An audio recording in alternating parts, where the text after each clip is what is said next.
Hello friends and welcome back to the Tech Legend channel. So friends, today I will talk about AYANEO Retro Style Pocket Ace Android handheld. So friend, AYANEO has officially announced the latest retro style Android handheld, the AYANEO Pocket Ace.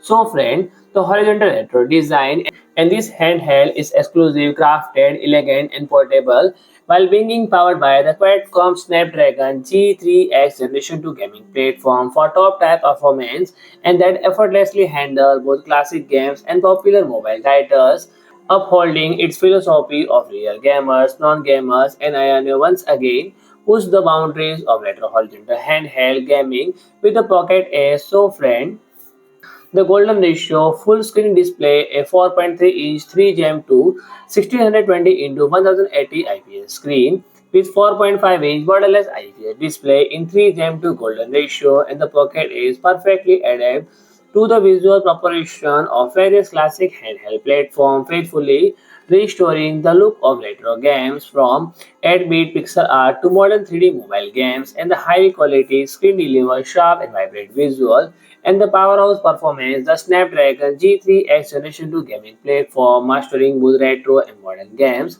As a true gaming-focused retro Android handheld, the AYANEO Pocket Ace is powered by the Snapdragon G3X Generation 2, delivering superior GPU and CPU performance for smooth, high frame rate gaming. Its real-world performance surpassed the Android handheld and rivaling gaming smartphone, whether playing retro classic or hit mobile titles. The Pocket Ace handles them all with ease and offering a seamless experience for both old and new games. A true compact retro powerhouse, and the Pocket Ace is packed of 6000 mAh battery with 40-watt PD fast charging combined with intelligent power management to ensure worry-free long gameplay.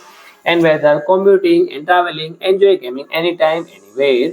And top placement D-pad plus customizable buttons, the Pocket Ace feature a top position D-pad for a more comfortable retro gaming feel, while the ABXY button can be free, remapped to match Japanese or Western layout, catering to all play style, and the select and start button return to their classic top placement aligned with retro gamers' preference for intuitive control, or that can be swapped to the bottom. So friend, if you like my video, please do like, share and comment, and don't forget to subscribe my channel and press the bell icon.